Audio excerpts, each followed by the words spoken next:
Di awal film kita diperlihatkan kepada seorang wanita yang disekap di sebuah gudang. Wanita itu bernama Timti. Dalam keadaan tubuhnya yang terikat di kursi, datanglah seorang pria tua menghampiri. Timti yang tidak tahu apa-apa dan mengapa mereka menculik dirinya. Namun di balik penculikan ini, si pria tua mempunyai tujuan lain, yaitu ingin menjadikan tubuh Timti sebagai wadah baru bagi si roh jahat yang selama ini bergentayangan. Lalu ritual pemanggilan arwah pun dilakukan.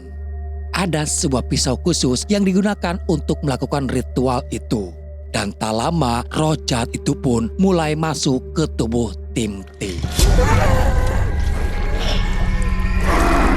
Namun di tengah perjalanan saat si pria tua akan membawa Timti, Timti menghilang di tengah perkebunan tebu itu. Lalu terdengar suara siulan dari kejauhan. Si pria tua tahu betul kalau suara siulan itu adalah suara kematian. Ia pun langsung memacu kudanya untuk kabur. Tapi naas, tubuh Timti yang kini telah dirasuki oleh si roh jahat menyerangnya hingga ia pun tewas dengan cara yang brutal. Lalu cerita beralih kepada tokoh utama dalam film, yaitu Nicky bersama dengan suaminya Sebastian. Pada saat itu mereka mendapat kabar duka atas kematian ayahnya Sebastian yang mengharuskan mereka terbang dari Amerika menuju Venezuela. Ya, kalian tidak salah guys, si pria tua yang tewas di awal film tadi adalah ayahnya Sebastian. Yang paling menyedihkan, ternyata kematian ayahnya tepat setelah beberapa hari yang lalu putri mereka Dani juga baru meninggal karena sebuah kecelakaan. Hanya dalam kurun waktu beberapa hari, mereka dilanda duka secara berturut-turut. Tentu saja ini tidak mudah, apalagi bagi Nicky. Kematian putrinya adalah pukulan terberat dalam hidupnya. Ia dirundung rasa bersalah yang mendalam terhadap putrinya. Jika saja pada saat itu Nicky menjemputnya di sekolah, mungkin kecelakaan itu tidak akan pernah terjadi. Kepulangan mereka ke kampung halaman Sebastian bukan hanya sekedar untuk melayat, tetapi mereka juga ingin mencoba untuk melupakan kesedihan mereka. Sebastian yakin jika mereka selalu bersama, mereka akan bisa melalui semuanya ini. Setelah perjalanan jauh, mereka akhirnya sampai di kampung halaman Sebastian. Di rumah kita diperlihatkan banyak orang-orang yang melayat dan juga kepada Isabel, ibunya Sebastian. Vicente was an amazing man. Lalu upacara pemakaman pun dilakukan. Namun di tengah upacara itu ada satu hal yang membuat Nicky merasa terheran. Ketika ada seorang wanita yang bertingkah aneh seperti sedang melakukan sebuah ritual. Pada malam harinya diketahui kalau wanita yang tadi siang itu adalah Petra, pembantu yang bekerja di rumah keluarga Isabel. Keluarga Sebastian adalah keluarga kaya raya di desa itu. Lahan perkebunan tebu yang luas dan beberapa peternakan sapi menjadikan keluarga ini cukup terpandang. Dalam perbincangan di meja makan, Isabel memberitahukan kalau kematian ayahnya karena sebuah kecelakaan. Kita tahu guys kalau ada sebuah kebohongan yang memang jelas disembunyikan oleh ibunya. Ibunya yang kini seorang diri di kampung. Sebastian menginginkan agar ibunya ikut bersama tinggal di Amerika saja dan menjual semua lahan dan peternakan yang ada. Menurut Sebastian, lebih baik ibunya tinggal bersama dengan mereka. Namun ibunya menolak keras. Isabel tidak akan pergi dari sini, apalagi harus menjual semuanya ini. Ini bukan soal harta kekayaan, tapi tanah dan semua yang ada di sini adalah warisan dari para leluhurnya sejak 150 tahun yang lalu. Apapun yang terjadi, ibunya tidak akan pernah pergi dari sini. Selain daripada itu, ibunya juga tidak mungkin menjual perkebunan tebu ini karena di dalam perkebunan tebu itu ada orang-orang yang menetap dan tinggal di sana dan mereka disebut oleh warga sekitar dengan sebutan penghuni liar. Mendengar itu, Nicky dan Sebastian penasaran. Siapa penghuni liar yang dimaksud? Isabel menjelaskan kalau penghuni liar itu adalah sebuah sekte. Orang-orang lokal percaya bahwa mereka dijaga oleh roh para leluhurnya yang disebut dengan Queen Maria. Sekte tersebut mengasingkan diri dari dunia luar dan menetap di sebuah kaki gunung. Sebenarnya kedua orang tua Sebastian pernah mencoba mengusir sekte tersebut agar tidak menduduki tanah milik mereka. Namun tidak hanya warganya saja, pemerintahan setempat pun percaya dengan apa yang diimani oleh sekte itu. Dengan kata lain, sekte tersebut dilindungi oleh pihak dari pemerintahan. Jika pihak keluarga Sebastian ingin mengusir sekte itu, maka mereka harus membayar uang ganti rugi. Cukup aneh memang, tapi itulah fakta yang terjadi di lapangan. Pada tengah malam, Nicky terbangun karena tidak bisa tidur. Kenangan masa lalu bersama putrinya sulit membuat ia untuk terlelap dalam tidurnya. Ia pun berjalan-jalan ke halaman rumah bersama anjing penjaga yaitu Chano. Namun pada saat itu, Chano berlari mengejar sesuatu ke area perkebunan tebu. Dan terlihat di sana ada Petra yang membawa obor lalu membakar orang-orangan yang terbuat dari jerami. Petra terkejut saat melihat Nicky berada di luar rumah. Yang seharusnya Nicky tidak boleh keluar pada malam hari. Tidak menjelaskan apa-apa, tapi dia menegaskan agar Nicky segera kembali masuk. Seperti biasanya, Nicky tidak menghiraukan peringatan tersebut. Malah ia kembali berjalan-jalan bersama Chano di tengah perkebunan tebu. Dan disinilah malapetaka itu dimulai. Nicky mendengar ada suara siulan dari kejauhan. Lalu Chano masuk ke dalam semak perkebunan tebu. Karena Chano yang tidak kembali, Nicky mencoba mendekat. Chano? Dan tiba-tiba ia dikejutkan oleh sesuatu yang entah itu apa.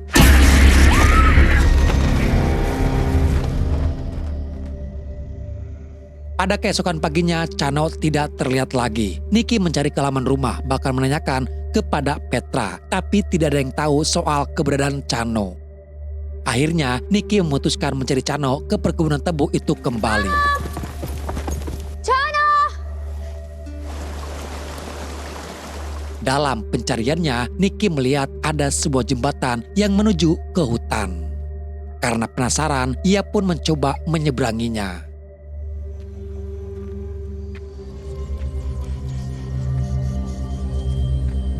Namun tak disangka, di sana justru ia melihat kelompok sekte yang sedang melakukan upacara ritual. Di mana ada seorang wanita yang tubuhnya dijadikan tempat untuk roh itu bisa merasukinya.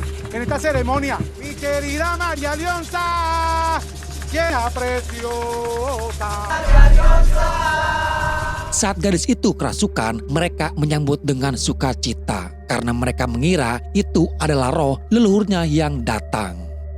Namun Nicky terkejut saat si gadis yang kerasukan itu melihat Nicky dan memanggil Nicky ibu. Mami? Keberadaan Nicky yang diketahui dan beberapa dari mereka pun mencoba mengejarnya. Beruntung Nicky berhasil selamat. Setelah apa yang dilihat oleh Nicky, kini ia pun menjadi penasaran. Nicky bertanya kepada Petra yang kebetulan ia pernah melihat Petra melakukan ritual-ritual tertentu. Nicky hanya ingin tahu lebih dalam soal sekte tersebut. Who is Maria Leonza? Ternyata semuanya jauh lebih kelam. Hampir mayoritas warga di sana tidak percaya kepada Tuhan. Mereka lebih percaya kepada roh para leluhur karena dianggap nyata. Nicky lalu menceritakan soal dia tadi siang melihat sekte itu yang melakukan ritual. Yang membuat Nicky bertanya-tanya, roh yang merasuki gadis itu mengenalinya dan memanggilnya ibu. Nicky beranggapan bahwa roh itu adalah roh anaknya dan ia ingin sekali datang kembali ke sana untuk bisa berinteraksi dengan arwah anaknya. Tapi Petra melarang keras untuk Nicky kembali ke sana, apalagi meminta ritual itu kembali dilakukan. Ritual pemanggilan arwah tidak sembarang bisa dilakukan setiap waktunya. Ditambah lagi, ini bukan waktu yang tepat untuk melakukan ritual pemanggilan arwah. Karena di luar sana ada roh jahat yang sedang bergentayangan untuk mencari mangsa. Tapi Nicky ini memang bebal guys. Kegalauan dia atas kematian anaknya membuat ia tidak bisa berpikir secara jernih. Ia tetap nekat kembali datang, meminta bantuan kepada mereka. Dan langsung berbicara dengan tetua di sana. Beruntung ada seseorang yang bisa berbahasa Inggris, jadi ia bisa langsung memberitahu maksud kedatangannya. Setelah tetua mendengar apa tujuan Nicky, jawaban dari tetua itu pun sama seperti Petra, bahwa untuk saat ini mereka tidak bisa melakukan ritual pemanggilan arwah, dikarenakan ada roh jahat yang sedang bergentayangan. Mereka takut ketika ritual pemanggilan arwah dilakukan, justru yang datang adalah roh jahat tersebut. See, my daughter Danny, and I didn't believe her. Nicky kecewa, ia pulang tanpa hasil. Namun tak lama kemudian si penerjemah itu menghampiri. Kita sebut saja dia Vicente. Vicente bisa membantu apa yang diinginkan Nicky. Tapi Nicky harus membayar sebesar $8.000. Dan ia menjamin ini akan berhasil. Nicky percaya dan mereka janji bertemu lagi pada esok hari. Sementara di lain sisi, Sebastian mendapatkan informasi dari para karyawan yang bekerja di peternakan. Selain menduduki perkebunan, anggota sekte itu juga sering membunuh hewan ternak dengan cara brutal. Banyak ditemukan hewan ternak yang mati mengenaskan. Dan yang membuat Sebastian marah, pada hari itu mereka juga menemukan Cano, anjing penjaga rumah yang hilang. Dan kini ditemukan sudah tewas dengan tubuhnya yang tercabik-cabik. Sebastian akhirnya sadar bahwa kemungkinan ayahnya meninggal bukan karena kecelakaan, melainkan dibunuh oleh para anggota sekte tersebut. Sebastian lalu mendesak ibunya untuk berkata jujur soal kematian ayahnya.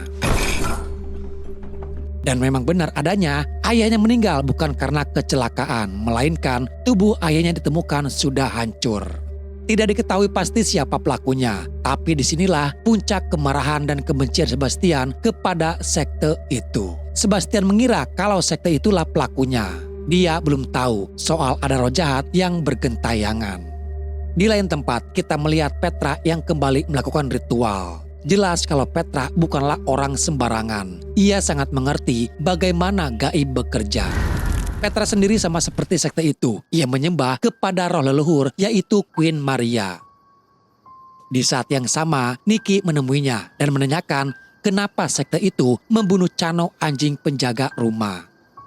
Petra lalu memberitahukan Nicky kalau anjing itu tidak dibunuh oleh mereka, tapi dimangsa oleh roh jahat yang Petra takutkan selama ini. Petra menceritakan sebuah cerita kisah nyata, di mana dahulu kala ada seorang anak laki-laki. Dia sangat gemar berburu dan memiliki bakat alami dalam perburuan. Tapi ia juga berhati gelap. Pada suatu malam, ayahnya memergoki anak itu, sedang menghukum anjingnya di dalam hutan. Namun pada keesokan paginya, anak itu kembali ke rumah seorang diri dengan membawa daging hasil buruannya. Sang ibu dengan senang memasak daging tersebut. Dalam pembicaraan di meja makan, ibunya bertanya di mana ayahnya. Namun sang anak tidak menjawab. Ia terus memakan dengan lahap sop daging itu.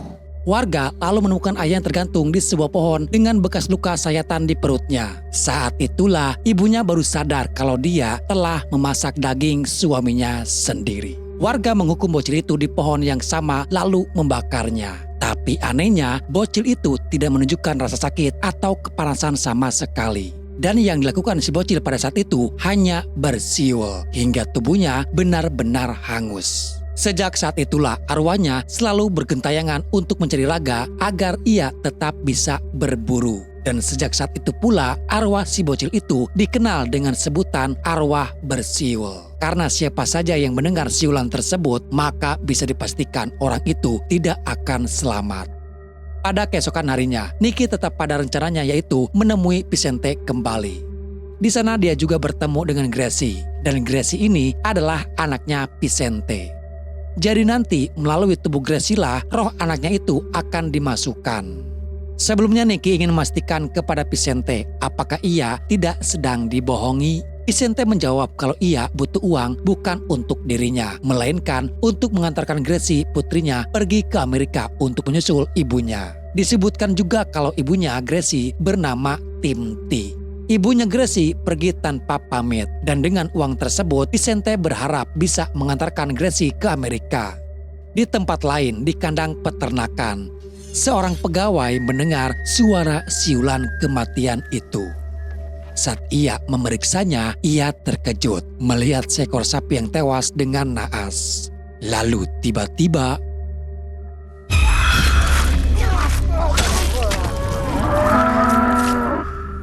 Di tempat berbeda, Sebastian bersama para pegawainya mulai melakukan perlawanan dengan memutuskan aliran listrik dan juga memutuskan jembatan penghubung itu. Di sini Sebastian belum tahu kalau Nicky berada di sana. Kembali ke kandang, Petra mencium keberadaan roh jahat itu masih ada di sekitarnya. Dan benar saja, tak jauh dari sana ia menemukan seorang wanita yang tubuhnya telah dirasuki oleh arwah si penyiul. Di waktu bersamaan, Vicente pun sudah memulai ritual pemanggilan arwahnya di sebuah gua yang tersembunyi.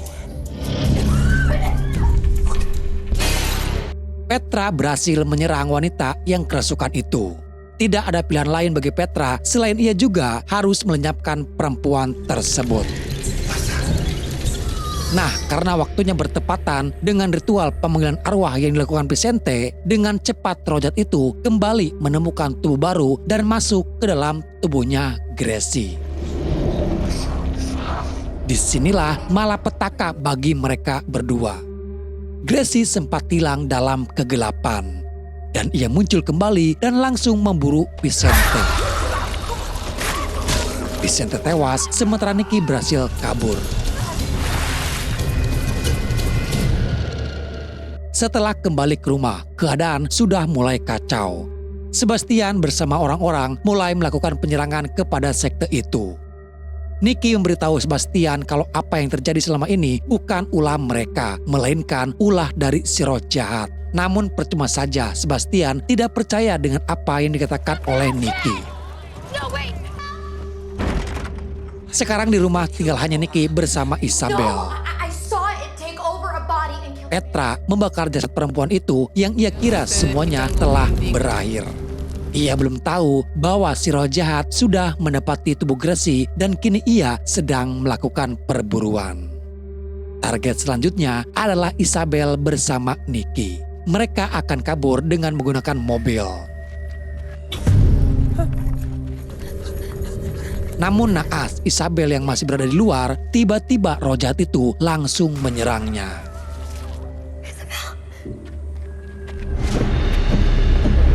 Nicky mencari keberadaan Petra. Di kamarnya, ia terkejut melihat pisau yang digunakan si roh jahat ada di sana.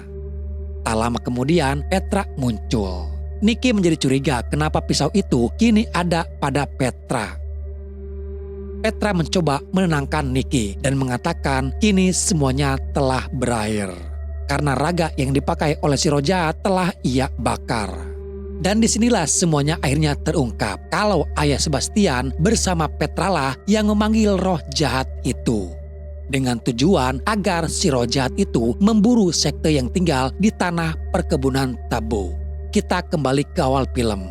Kalau kalian ingat guys, di mana ada seorang wanita yang disekap dan wanita itulah yang dijadikan wadah bagi si roh jahat. Namun yang mengejutkan Nicky adalah ketika tahu bahwa wanita itu bernama Timty. Dan Timty sendiri adalah ibunya Gracie. Yang Gracie kira Timty ibunya sudah ada di Amerika.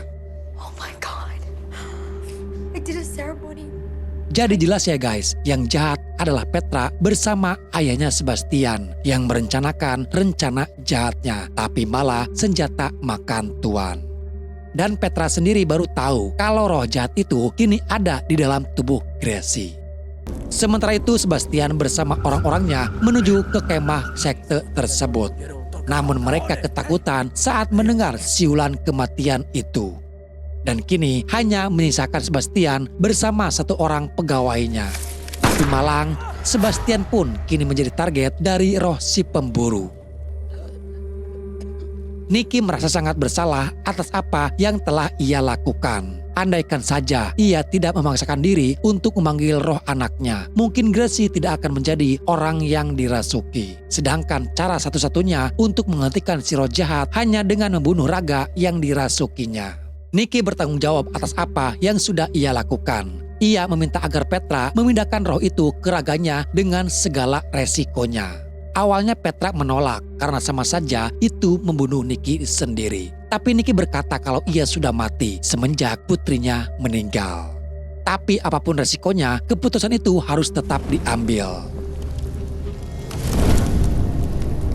Ritual pemanggilan roh pun dilakukan. Nicky mulai membakar pisau tersebut. Karena dengan itu si roh jahat akan langsung datang.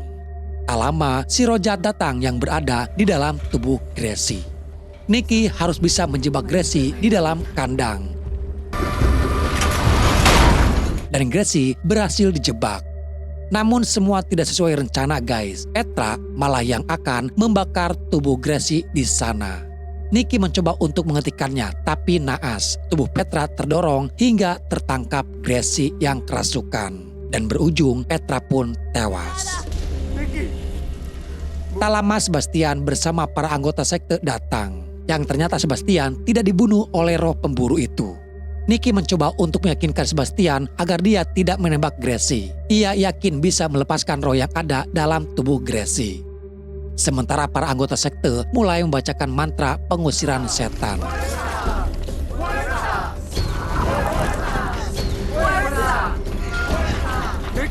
Nicky lalu masuk ke dalam sebuah ruangan dan menguncinya dari dalam. Disinilah Nicky mengorbankan dirinya dengan mengundang roh itu untuk masuk ke dalam tubuhnya, lalu membakar ruangan tersebut. Roh itu keluar dari tubuh Gracie dan mulai masuk ke raga Nicky. Di saat api mulai hampir membakar Nicky, Sebastian berhasil membuka pintunya dan segera mengeluarkan Nicky. Para anggota sekte juga turut membantu dengan berdoa meminta kepada roh para leluhur untuk menyelamatkan Nicky. Dan secara ajaib Nicky berhasil diselamatkan. Tapi sebelumnya, dalam keadaan koma itu, Nicky sempat bertemu dengan putrinya Dani yang telah meninggal. Dalam pertemuan singkat itu, Nicky hanya ingin mengucapkan permintaan maaf yang tulus kepada putrinya. Dani lalu menjawab bahwa ia tidak pernah marah kepada ibunya. Bahkan Dani berkata agar Nicky jangan menangis lagi. Nicky harus tetap melanjutkan hidupnya. Dan adegan ini pun sekaligus menjadi penutup filmnya. Dari apa yang Nicky perjuangkan untuk bisa berbicara dengan putrinya, Nicky hanya ingin mengucapkan permintaan maaf yang belum terucap kepada putrinya secara langsung. Dan setelah apa yang mereka alami, Nicky seperti mempunyai jiwa baru yang siap menata kehidupan baru di masa mendatang. Kesalahpahaman yang terjadi antara keluarga Sebastian dengan sekte itu pun hilang. Mereka kini hidup rukun berdampingan dan menjadi sebuah keluarga besar. Satu pesan terakhir guys, ini hanya sebuah cerita film saja. Ambil cerita positif dari perjuangan dan pengorbanan Nicky, selebihnya abaikan saja. Karena tidak ada tempat perlindungan atau tempat manusia meminta tolong selain hanya kepada Tuhan. Tidak dibenarkan manusia meminta pertolongan atau perlindungan kepada makhluk gaib, apapun istilahnya. Karena untuk urusan soal akidah, di sini kita harus tegas. Semoga kita dihindarkan dari perbuatan musyrik yang menjauhkan kita kepada Tuhan. Dan semoga apa yang menceritakan dan sampaikan bisa menghibur dan menemani luang waktu kalian. Sampai jumpa di video selanjutnya. Jangan lupa subscribe, bunyikan loncengnya, dan tunggu video berikutnya. Salam dari admin dan bye-bye.